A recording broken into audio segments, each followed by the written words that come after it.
Bonjour à tous, on se retrouve, nouveau CQFR historique, ou plutôt soirée historique pour les Français. 4 Français draftés au premier tour, c'était encore du jamais vu.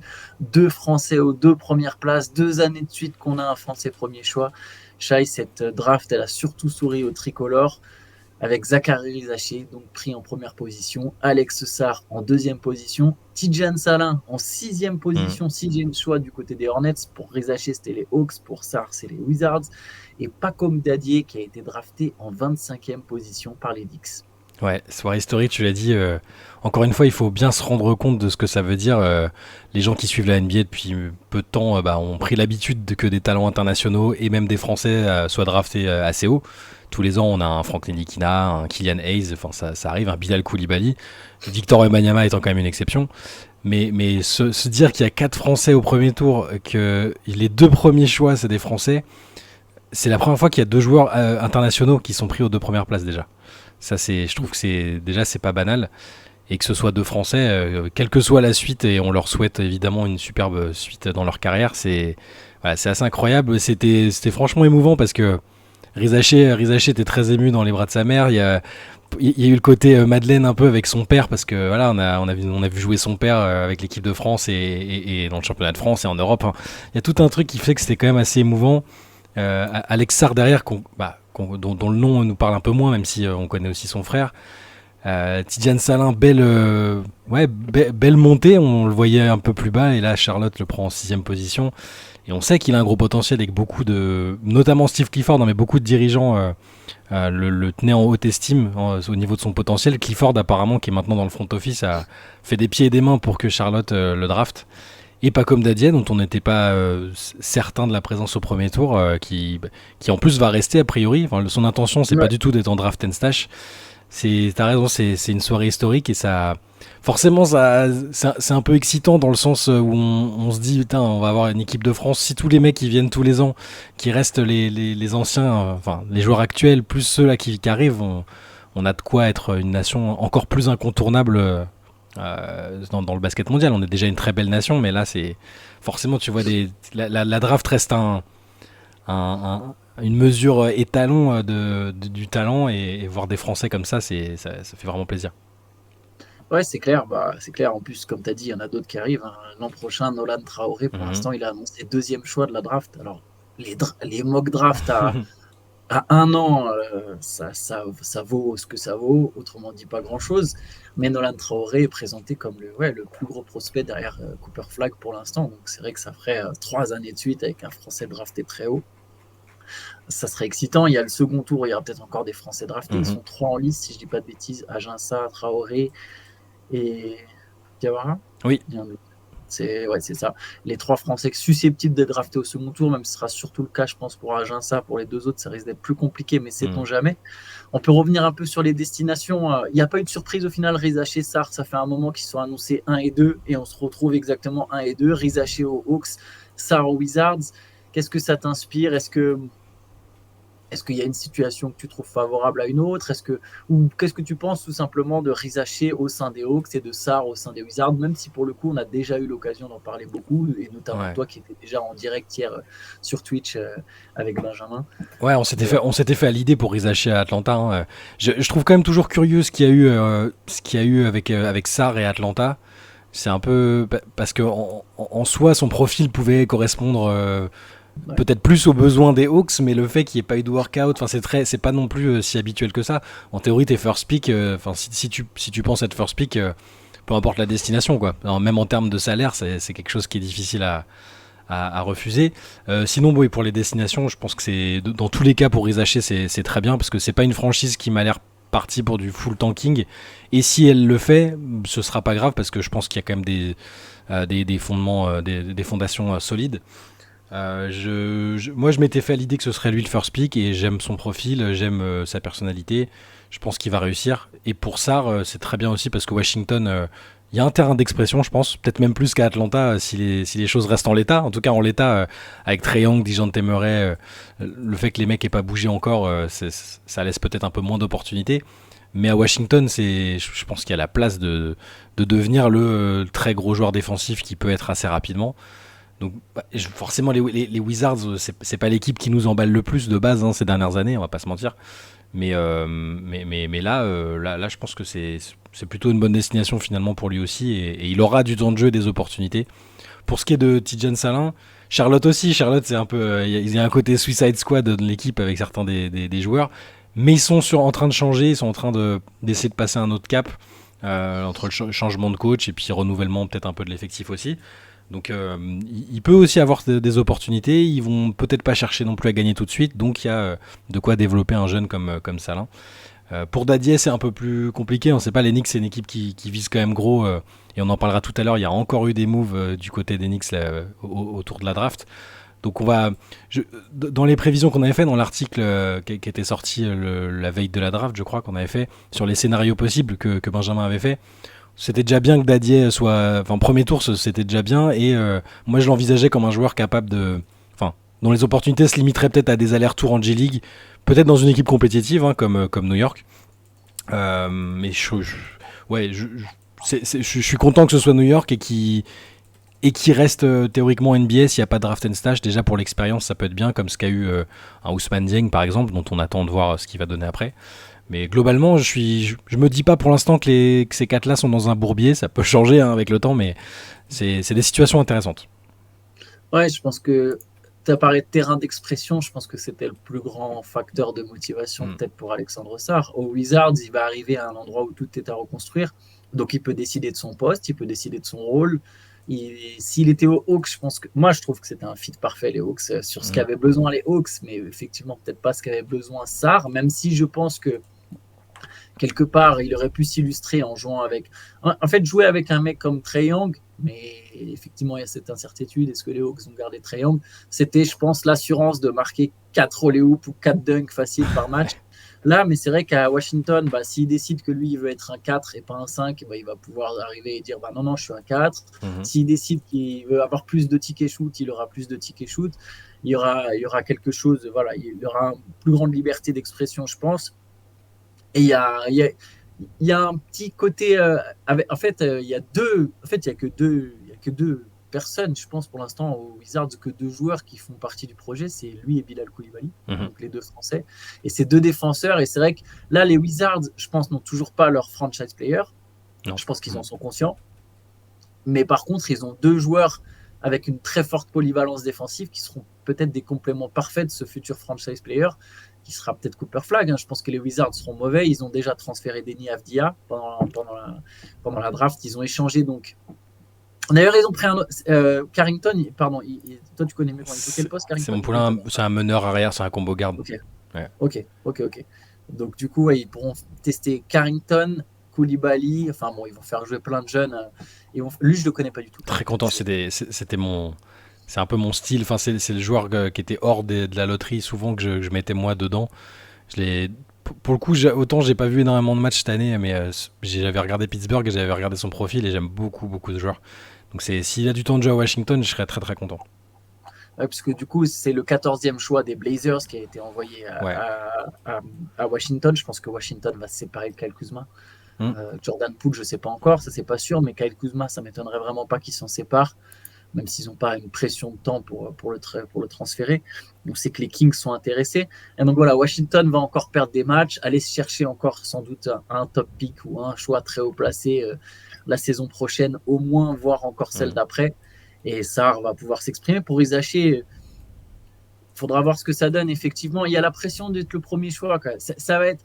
Il va falloir que premier choix, les gens comprennent que tu peux avoir un role player de luxe en fait en premier choix. Ouais, bien sûr.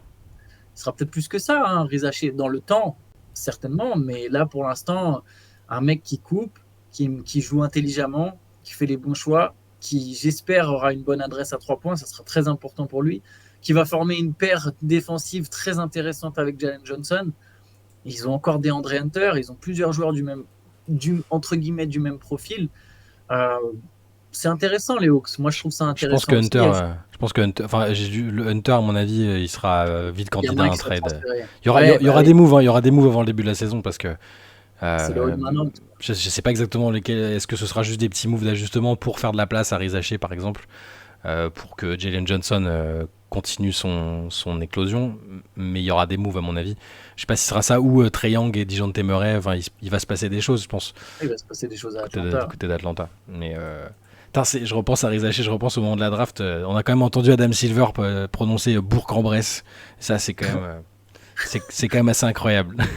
et ce qui est bien, c'est que je me demandais comment il prononcerait son nom de famille. Tu vois, parce que ça peut être tentant pour un Américain s'ils ne se sont pas renseignés de faire un Rizaker ou un truc comme ça. Adam Silver a très bien fait Rizaché. Voilà. Ouais, je pense qu'il a quand même quelqu'un qui lui Ouais. dit juste avant, Mm. effectivement. Et pour Salin, euh, je suis pas sûr que les Hornets vont tanker, très sincèrement. Mm. Enfin, ils ont bien fini la saison. Généralement, quand ils ont la Melo Ball, ils sont jamais nuls. Je me souviens même C'est ça le d'une année problème. où avant qu'ils se blessent, ils sont quatrième au moment où Mm. ils se blessent. Euh, Ce qui est marrant, c'est qu'au final, tu vois, on peut l'imaginer dans un moule à la PG Washington, c'est mec qui défend sur plusieurs postes, qui est Ouais. long et qui met des tirs. Et bah voilà, ils ont transféré PG Washington il y a quelques mois, il y a 5 mois. Là, ils prennent Tidjane Salin. Je pense que ça colle plutôt bien avec ce qui est déjà en place, avec Mark Williams. C'est Mark Williams, C'est leur Mark pivot. Williams, ouais. Ouais, avec Brandon Miller, avec la Melo Ball.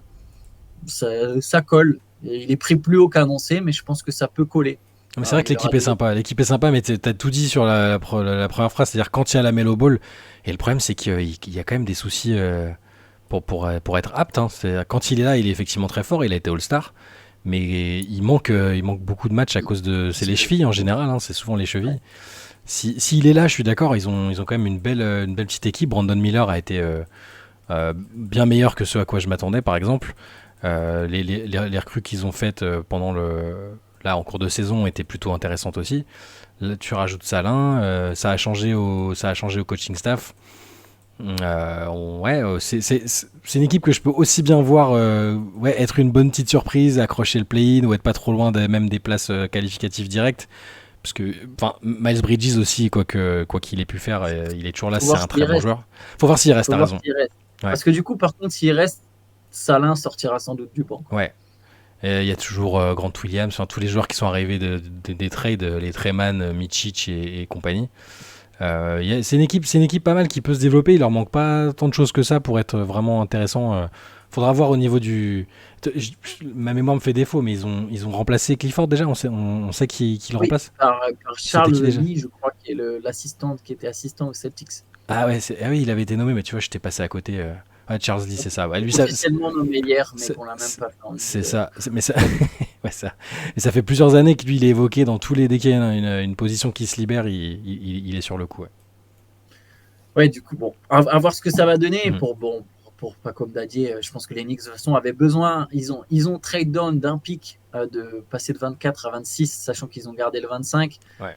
L'idée, c'est que leur équipe va leur coûter très très cher. On va en parler. On parlera après de la prolongation d'Anunoby, mais l'équipe des Knicks coûte très très cher. Et du coup, les pics de fin de premier tour deviennent très importants parce que c'est comme ça que tu signes un mec qui a un contrat un peu plus faible, quoi. Donc Dadier, voilà, ils ont pris un meneur remplaçant, enfin un meneur qui sera un guard, quoi, qui sera remplaçant de Jalen Brunson. On verra s'il a du temps de jeu. Je pense pas. Honnêtement, je pense pas. Mais c'est pas du tout contre son talent. Il est très talentueux. Thibodeau, il a quand même ses têtes. Il va garder certains des joueurs qui étaient là, les McBride et tout. C'est pas exactement le même registre, mais il y a quand même de ça. Par contre, c'est pas impossible qu'il lui fasse goûter un peu au terrain par rapport à ce qu'il va faire en Summer League et tout. Mais je pense pas. J'ai l'impression qu'il va quand même faire des allers-retours en G-League, ce qui n'est pas grave du tout. Il y a des joueurs qui sont passés par là. J'ai pas l'impression. Après, vu les ambitions des Knicks, ça me surprendrait beaucoup. Mais ça, encore une fois, c'est pas grave. Ouais, moi non plus. Par contre, l'avantage avec un coach comme Thibodeau, c'est que si tu. En fait, tu peux te retrouver sur le banc, effectivement. Enfin, de toute façon, on voit bien comment certains joueurs sont juste mis au placard pendant longtemps, mais généralement, c'est des vétérans. Mais si tu joues dur, en fait, tu as une chance d'aller gratter tes minutes dans la rotation. Mais je pense effectivement, comme toi, qu'il y a un peu trop de monde devant et qu'on est, comment dire, ils ont trop d'ambition. Après, voilà, il a 21 ans, il jouait déjà en pro. Ouais, c'est pas grave, c'est quand même. Physiquement, il a ce qu'il faut. Il va, dans tous les cas, il va apprendre. C'est-à-dire que tu arrives dans une institution, s'il arrive à passer le cut Il va arriver dans une institution enfin, tu t'apprends beaucoup, une équipe qui est ambitieuse, qui a fait des demi-finales de conférence. Voilà, il a pas 21, c'est un des plus jeunes joueurs de la draft, Dadier, donc il a encore le temps d'apprendre. Hein. Il a 19, je crois. Pardon, mais qu'est-ce que je Ouais. raconte? Il a pas 21 ans, pardon. Ouais, ouais. Non, non, mais Pardon, il a 18 ans. Il a ouais. même 18 ans. Il a pas encore eu ses 10. Mais Ouais, mais cette phrase il a qui pas fait beaucoup amateur joué. possible, c'est n'importe quoi. Il a pas beaucoup joué en pro non plus parce que là, il a fait Oui, sa saison bah en oui. Allemagne, mais il était bloqué au Paris Basket. Il y avait un imbroglio avec le Paris Basket et il commence seulement vraiment à jouer beaucoup. Donc, Oui, mais bah, merci, Shai. Je raconte n'importe quoi. Effectivement, il a 18 ans et il va avoir ouais. ses 19 ans. C'est un prospect. Donc, Par donc contre, il va apprendre. là où je me trompe pas, c'est qu'il a vraiment les qualités, les qualités athlétiques, enfin, les attributs physiques pour jouer en NBA. Donc, à voir ce que ça donne, à voir Mm. s'il arrive dès la première année à se faire une place dans la rotation. On peut peut-être revenir du coup un peu sur le tableau de la draft. Ouais. Donc, on a dit Riza chez Sarr. Mm. Derrière, Shepard en 3, pas vraiment une surprise. C'était un peu attendu aux Rockets. Ouais, moi, c'est pas ce que j'avais mis dans la mock, mais bon, j'étais parti sur un autre scénario, mais Shepard, En fait, Shepard ouais, Houston, ça peut quand même, il peut apporter quelque chose quand même. Ouais. je pense qu'il y avait vraiment que deux scénarios à Houston. C'était Klingan, c'était s'il y avait un trade. Mm. Et sinon, c'était Shepard, dans le sens où bah, voilà, c'est le meneur shooter Ouais. qui est derrière Van Fleet et qui aura tout de suite un rôle presque de 6e homme, d'ailleurs, finalement, à Houston. Oui, bah, je pense que ça va être comme ça. Après, Houston va encore, à mon avis, pas mal bouger, donc faut surveiller et se méfier un peu. C'est difficile d'imaginer tout de suite les rotations, alors que je pense que ça va encore bouger et qu'il y a encore le deuxième tour, il peut se passer des choses. Mais en termes de talent, enfin de talent prévisionnel, Shepard, il a quand même quelque chose au niveau offensif. C'est pas un scandale de le voir en troisième position. Après, 4e choix, moi, j'aime beaucoup ce qu'on fait Ah, les c'est ce que Spurs. tu voulais, c'est ce que t'avais dit. Mais ouais, Stéphane. Alors, je pensais qu'il prendrait Buzelis aussi, mais, Mm. quelque part, Castle, c'est vraiment le joueur qu'il leur faut. Je pense que ça sera pas leur meneur du futur. Je pense qu'à terme, ça sera un jour leur deuxième playmaker et pas leur premier playmaker. Mais il y a vraiment quelque chose. Ça fait partie des gars qui, dans cette promotion, peut devenir un All-Star un jour, mais à une condition, c'est qu'il développe le tir, ce qui est l'un de ses points faibles pour l'instant. Mais voilà, tu as un meneur arrière d'un mètre 98 qui peut défendre sur les postes 1 à 3, voire 1 à 4 sur certaines configurations, contre certaines équipes, en gros les équipes qui jouent petit. Deuxième playmaker, qualité athlétique, mec qui a déjà eu qui s'est déjà fondu dans un collectif avec Yukon. Moi j'aime beaucoup. Oui, bah de toute façon tu l'avais pressenti. C'est effectivement, je pense, un bon choix. Et puis en écoutant à droite à gauche les différentes previews et tout, c'est vrai que c'était quelque chose qui était attendu. Ça ressemblait à une bonne idée et je pense que ça ressemble encore à une bonne idée. Moi, je le voyais plus bas, mais je sais pas. Je pensais qu'il allait peut-être dégringoler un peu, mais c'est une très bonne chose pour les Spurs. Il m'a l'air de bien aussi entrer dans le moule de ce qu'ils attendent, un joueur déjà très bon défensivement avec des bons fondamentaux et ouais, je trouve que c'est un bon pic. De toute façon, les pics des Spurs, c'était une intrigue et celui-là, autant celui-là, il est quand même, allez, on va dire logique parce que bah, notamment toi, d'autres personnes et toi l'avaient plus ou moins senti. L'autre pic en 8 par contre, et ce qu'ils ont fait avec, j'avoue que sur le coup, j'étais un peu, enfin, je sais pas ce que t'en as pensé, mais Bon, on peut en parler tout de suite. Je pense qu'en fait, donc ils n'ont pas pris de joueurs. Ils ont échangé leur pic contre 2 futurs pics, si je dis pas de bêtises, dont où il y a un ça. swap. C'est ça, c'est avec Minnesota. Ils ont envoyé un premier tour 2031 non protégé et un swap 2030. en 2030. Qui est protégé juste top 1, le swap. Donc en fait, ils se placent sur le futur de leur. Ils se préparent pour. Les Spurs vont être compétitifs pendant combien d'années avec Wembanyama, si Wembanyama reste 12, 13, 15 ans. C'est ce que j'allais dire, ouais. En 2030, donc dans 6 ans, Wembanyama, on sera une équipe des Spurs qui, a priori, est armée pour le titre.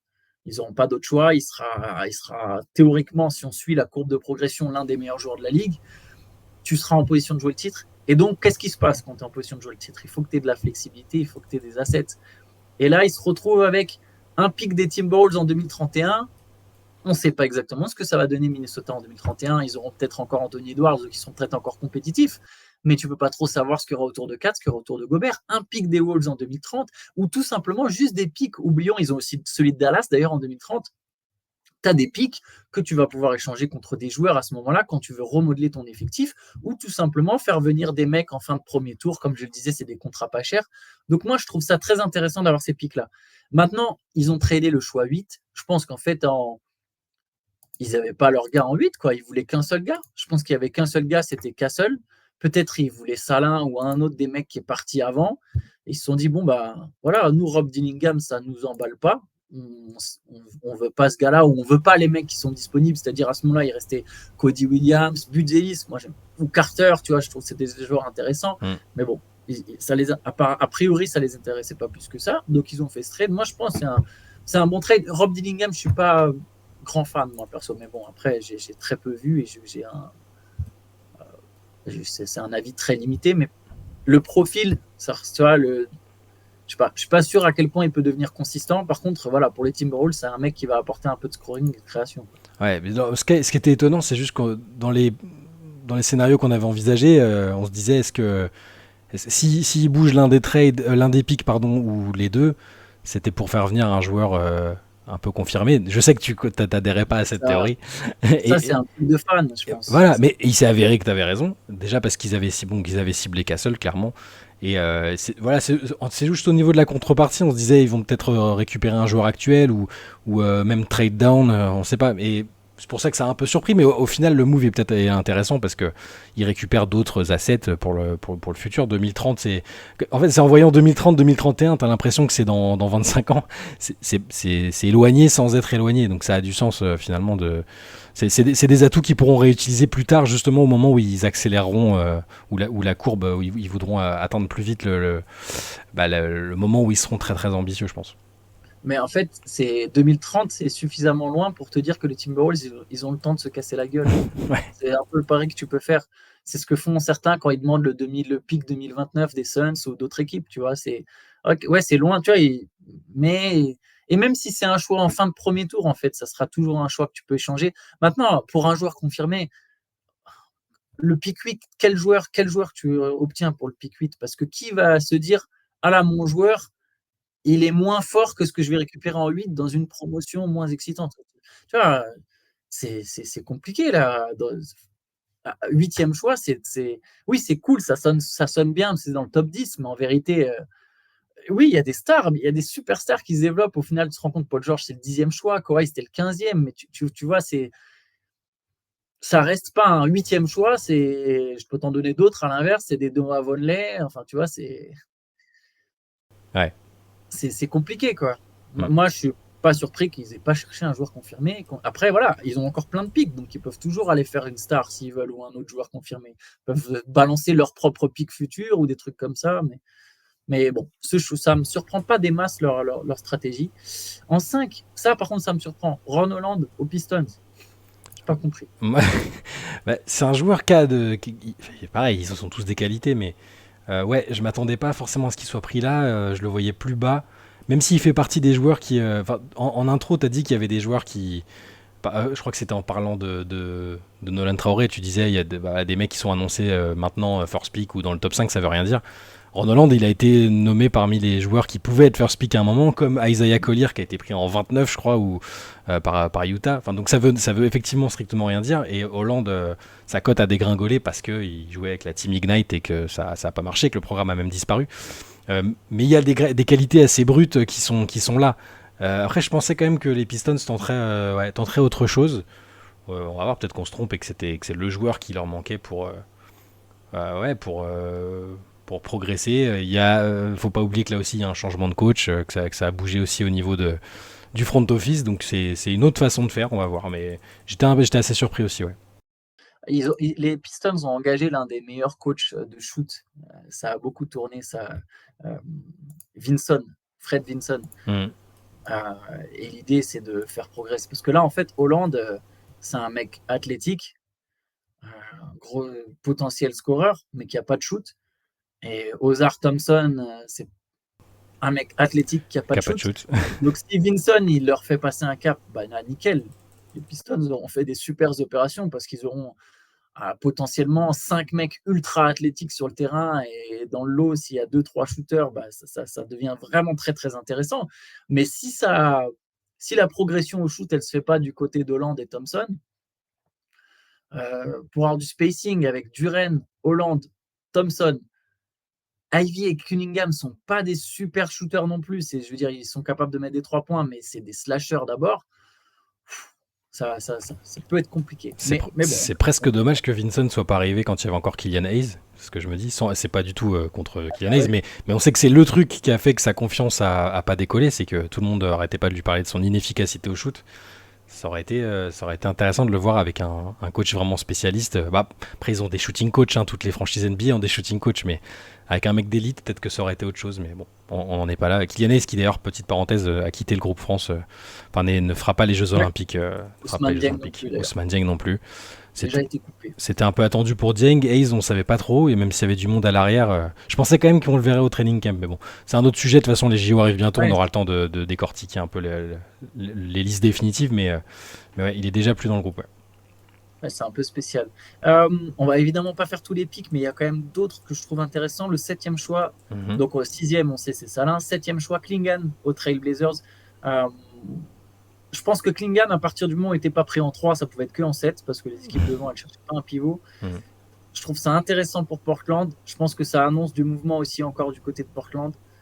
Du coup, Portland, qui, on le disait tout à l'heure, a récupéré Avdia, un joueur polyvalent, intéressant, de 23 ans, qui peut déjà aider une équipe à gagner. Klingan, alors ça peut paraître bizarre, ils ont drafté un pivot alors qu'il y a Ayton et Robert Williams, mais je ne serais pas surpris qu'ils transfèrent un, voire les deux. Ah ouais, Ayton aussi? Après, ils ont le temps, en fait, sur ce genre de trade, donc peut-être que ça ne sera pas tout de suite cet été, mais à terme, je ne serais pas surpris qu'ils transfèrent les deux. Ayton et Williams. Ayton, il est décevant. Williams, il est toujours blessé. Je pense que là, ils se disent, notre gars, c'est Klingan. On va pouvoir construire une défense autour de Klingan. On va pouvoir jouer des pick and roll pour Anderson et Simmons avec Klingan.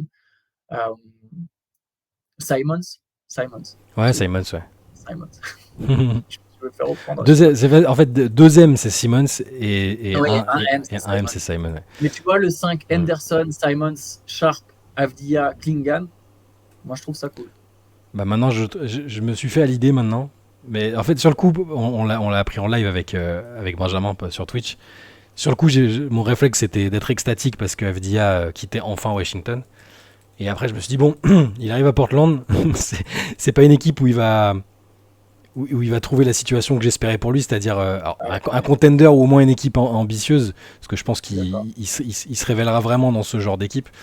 Mais finalement, c'est vrai que là, sur le papier, c'est quand même assez séduisant, c'est assez jeune. Le problème, c'est que c'est toujours Chauncey Billups qui sera le coach de l'équipe. Ouais, et puis ça va pas gagner. À l'Ouest, ça gagne pas non plus. C'est ça. J'aurais aimé voir un autre coach arriver. J'ai pas vu grand-chose de la part de Billups en termes d'idées depuis qu'il est là. Peut-être qu'on va se tromper et que c'est la saison où ça va le faire, et je crois qu'ils ont essayé de renforcer son coaching staff, mais bon, je suis quand même content qu'Avdia change de crèmerie. J'avais envie de voir ça. À Washington, c'était pas possible, et s'il a un rôle important à Portland, ça me va quand même. Je suis assez content. La contrepartie, t'en as pensé quoi du trade? Donc la contrepartie, c'est donc le 14e choix. Ouais. Malcolm Brogdon. Ouais. Les Wizards vont sans doute rééchanger, et donc peut-être récupérer un pick de plus. Et un tour de draft 2029. Mais par contre, ce qui est important sur le 2029, c'est que c'est pas celui des Blazers. Enfin, ce sera le moins bien classé. Les Blazers en ont 3 en 2029. Donc, ce sera le moins bien classé entre Portland et j'ai oublié 2 autres équipes. Mais donc, ça sera un fin de premier tour. Donc, je dirais que c'est un peu beaucoup quand même, parce que potentiellement 3 picks pour Avdia, ça me semble beaucoup. Mais dans le même temps, j'imagine qu'Avdia lui-même, ils peuvent le rééchanger plus tard, notamment s'il fait des grosses perfs. Ouais, il a un contrat, il a un bon contrat en plus. Enfin, il avait signé un contrat assez favorable. Ouais. S'il fait des grosses perfs, ils peuvent toujours en récupérer 2 tours de draft. Leur pari, c'est de se dire, de toute façon, Avdia, il sera meilleur que le 14e choix qu'on aurait pris ou que le mec qu'on prendra en 2029 avec le 28e choix. Donc bon, ça semble un peu beaucoup sur le coup, mais quelque part, pourquoi pas. Avdia est un vrai bon joueur. Je pense qu'à Portland, il peut y avoir encore des trades, tu vois. C'est pareil, on ne sait pas trop où ça va donner. J'ai donné un 5 théorique, mais on ne sait pas dans quoi ça va. On ne sait pas où ça va aller. Portland peut toujours se dire, tiens, Cooper Flag, ça serait très intéressant pour nous. Il y a encore plein de directions que les Blazers peuvent prendre. autour de la Mais cette équipe, ouais, cette équipe, elle va être intéressante à suivre, comme beaucoup, hein, avec des jeunes comme ça. Je suis juste un peu, voilà, je suis un peu refroidi par le fait que Billups était confirmé. J'aurais voulu voir un coach jeune avec plein de nouvelles idées, et sans qu'il y ait forcément beaucoup d'ambition, hein. On sait que c'est un effectif jeune justement, mais bon, je suis quand même content. Avdia a changé d'équipe, c'est plus un joueur des Washington Wizards, et ça, voilà, rien que ça me satisfait. Allez, on peut enchaîner avec le pick 9. On pourra Ouais. peut-être s'arrêter là sur ce pick-là. Après, on pourra parler des styles Mhm. potentiels, etc.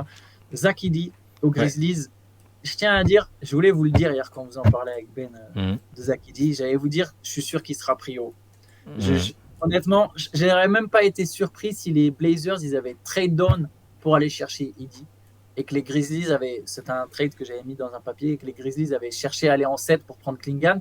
Mais au final, ça veut dire que Memphis aussi garde. Je savais que Portland avait. Enfin, je le savais, c'est pas moi qui le savais. Les Mhm. insiders savaient que Portland s'intéressait à Zach Edey. Je savais, donc on apprend. Là, on peut se douter que Memphis aussi s'intéresse vraiment à Zach Edey. Et je suis pas si surpris de le retrouver haut. Par contre, Mhm. j'aurais préféré Klingan pour les Grizzlies. Je trouve que Ouais, Klingan, bah c'était oui. vraiment le mec parfait pour Memphis. Là, il dit, bon, on verra. Mais je pense que... En fait, je trouvais que pour Portland, dans une équipe qui n'a pas de pression de gagner, c'était mieux parce qu'en fait, tu t'en fiches que tu as un point faible défensif. Tu n'as pas un point faible défensif, tu en as 4. De toute façon, tu as plein de joueurs qui ne savent pas défendre. Ils sont Mhm. jeunes. Tu n'as pas encore ce truc-là. Tu vas prendre des points quoi qu'il arrive. Là, Memphis, il y aura peut-être déjà une pression de jouer enfin, tout Ah, de c'est suite, sûr. au moins peut-être retrouver les playoffs. Ouais. Et là, du coup, Zakidi, c'est un peu plus délicat. Mais, Bon, ils avaient mais besoin. je pense qu'il y a des trucs intéressants. Ouais, ils avaient besoin d'un joueur à l'intérieur. Ils avaient besoin avec le fait qu'il n'y ait plus Steven Adams. Là où je suis un peu sceptique, c'est que je le voyais pris plus bas parce que, à mon avis, je pense pas qu'il puisse s'épanouir partout, parce que c'est un joueur avec un profil particulier, très très très très grand. Un très très grand, mais c'est pas Wembanyama non plus. Il a des qualités assez étonnantes pour un grand, hein. On va pas... Il a des mains, il est plutôt mobile pour 2,24, mais c'est pas Wembanyama, encore une fois, personne n'est vraiment Wembanyama.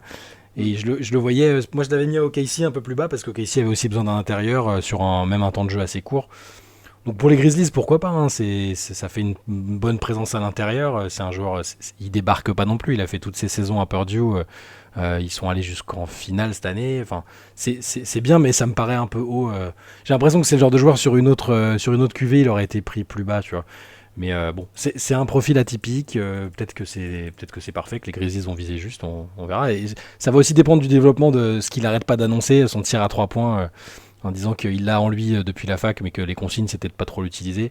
En NBA, si t'as un mec de 2,24 m qui arrive à stretch un peu et en même temps à peser à l'intérieur, écoute, c'est pas mal. Ouais, c'est un mec qui, je pense, du coup, va alors. Là, en fait, pourquoi je préfère Klingan, c'est que j'ai l'impression que Klingan, il pouvait le faire jouer avec Jaren Jackson Jr. Oui. Là, Zakidi, je suis pas sûr. Je pense que ça sera plus voilà, du mec qui sort du banc et qui t'apporte une présence intérieure au scoring quand Ja Morant, par exemple, se repose et que tu veux tourner ton attaque un peu autrement. Voilà, tu as ton deuxième 5, tu laisses Desmond Bain parmi les titulaires et avec ça, tu as Zakidi qui rentre avec les Jackson et Williams, etc. Et voilà, tu as une présence à l'intérieur. Tu sais que tu es contre les remplaçants adverses, donc tu es un peu moins ciblé a priori. Tu as un peu moins de mecs capables de vraiment aller cibler un attaquant adverse, même si au final, il y a Mhm. tellement de plus en plus de talent que même sur le banc, tu as des gars capables de faire ça. Mais bon, on verra pour les Grizzlies. Ils en ont pris haut. Je pense qu'ils avaient de toute façon vraiment besoin d'un pivot. Et puis ils se sont dit, le meilleur pivot à ce stade, c'est Zach Edey. Probablement, ouais. Ouais. Est-ce que tu sens des styles potentiels? Ouais, bah, je t'en parlais tout à l'heure. Carlton Carrington, ouais, qui est surnommé Bob, que j'aimais beaucoup à la fac. 14e choix. Alors, je sais pas si c'est un style, mais c'est un joueur qui, à mon avis, je sens qu'il va faire parler de lui. Genre, il a un style qui fait qu'on va parler un peu de lui. C'est marrant parce que quand je regarde la fiche, donc il est à la base drafté par Portland, mais c'est le pick a été échangé. Et il y a marqué le pick est passé par Golden State, Memphis, Boston et Washington. Et ça fait beaucoup, mais c'est un joueur que j'aime bien. Je sais pas si ce sera un style. Parmi les joueurs qui peuvent avoir cette étiquette-là, je rajouterais peut-être Kelly Ware qui est à Miami, l'intérieur qui est pris en 15. Je trouve très intéressant. Jared McCain en 16 aussi à Philadelphie. Pour moi, c'est le meilleur shooter. C'est le meilleur shooter de cette classe de draft. Et Philadelphie, dans une équipe ambitieuse, tu rajoutes un mec qui a du shoot, c'est jamais mauvais, hein, avec Embiid en point d'ancrage. Et après, si je regarde comme ça sur les joueurs pris un peu plus loin, est-ce que je vois Dalton alors Ah ouais, faut le dire Connect apparemment aux Lakers. Je pensais qu'il serait pris plus haut avec tout le buzz qu'il y avait autour, même si il est c'est un annoncé dans senior. le top 10. Ouais, il est annoncé top 10, donc c'est pas mal parce que c'est un assez fort joueur offensif. C'est un senior, donc il va pas logiquement, il faudra pas beaucoup de temps pour se révéler. Sinon non, je regarde encore un peu. Si, alors Moi, c'est pas un style, mais le meilleur défenseur de la classe de draft a atterri à Phoenix, Ryan Dunn, et c'est très bien. Phoenix justement a besoin de joueurs comme ça, de joueurs qui sont prêts. Alors il est sophomore, il est deuxième année. C'est un excellent défenseur. C'est unidimensionnel, mais c'est un super défenseur. Avec Virginia, il était excellent. Donc ça peut être un style en 28. S'il trouve un mec qui devient un Herb Jones ou un genre de ce type-là, là ce sera un style, je pense. ok, moi j'en ai deux. Mhm. Déjà Dalton Connect, Ok. les Lakers. Franchement, le mec est annoncé top 10. Je trouve que trop souvent les franchises se concentrent sur l'âge. Oui, il a Mhm. 23 ans, il a l'âge de Deni Avdija, tu vois, mais il est prêt en fait. Et il arrive dans une équipe où on a besoin de joueurs prêts. Ouais. C'est un bon shooter. Donc moi, je pense que les Lakers, c'est quand même super d'avoir pu le récupérer en 17. Le mec était annoncé entre 4 et 9. Mhm. Tu vois ce que je veux dire? Ouais. Entre 4 et 9, ils le prennent en 17. Donc voilà, je pense pas que ça sera une star, Dalton Connect. Mais en plus, les Lakers ont quand même montré des capacités à développer quelques jeunes Oui. récemment. Donc moi, je trouve ça très intéressant. Le pick 13 de Sacramento, Devin Carter, C'est bien aussi le fils d'Anthony Carter. le fils d'Anthony Carter, Mm. un vrai profil NBA. Voilà, en 13e choix, tu as une équipe qui est aux portes des playoffs, qui a joué les playoffs il n'y a pas longtemps, qui a joué les playoffs il y a 2 ans. Récupérer un joueur comme ça, je trouve ça très intéressant Mm. s'ils arrivent à le développer. Ouais. Et après, ceux que tu as cités, alors je ne les connais pas tous, mais moi j'aime beaucoup McCain. Mm. C'est pas l'équipe où j'ai le plus envie de le voir, McCain. Bon. Mais bon, on verra. Il y a besoin de shoot, comme tu as dit, à côté d'Embiid, il faut toujours du shoot, donc ça peut être intéressant. Et il y en a un autre que j'ai envie de citer, même si c'est pas forcément un profil que j'aime, mais que le Jazz arrive à récupérer, Isaac Collier En en 29, ouais. 29. Comme tu l'as dit, tu en as parlé tout à l'heure, tu as dit c'est un mec qui a longtemps été annoncé dans le top 5, il est pris en 29. C'est une équipe qui, il n'y a pas de pression au Jazz. Ça peut donner quelque chose. Après, voilà, c'est pas le profil de joueur que j'aime le plus. Mm. Euh, Ça va être un scoreur, un meneur scoreur un peu costaud, etc. Combo guard, je Ouais. suis pas. Qui va être.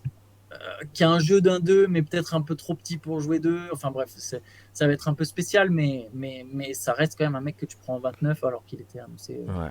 Il beaucoup plus haut. y en a un autre quand même, parce que du coup moi je Allez, l'avais mis très haut, mais avec la blessure, ça a changé la donne, je pense. Mais Topic qui atterrit à OKC, ouais. donc plus pour du moyen terme, parce que je pense qu'il va pas jouer le début de saison, peut-être si en fonction de sa blessure au genou.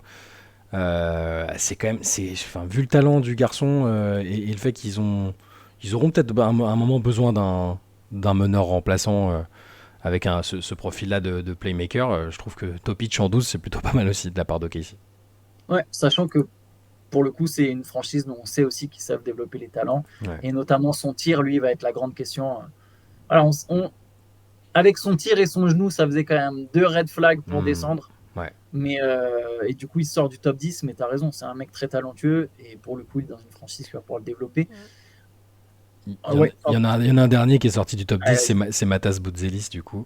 ouais, pris en 11. Le karma s'est chargé de lui après ses déclarations sur Zachary Rizaché plusieurs fois dans la saison. Je n'ai pas compris le bif, mais c'était. Non, c'est un très bon prospect aussi, mais. Alors il atterrit quand même à Chicago, c'est un natif de Chicago, donc c'est quand même.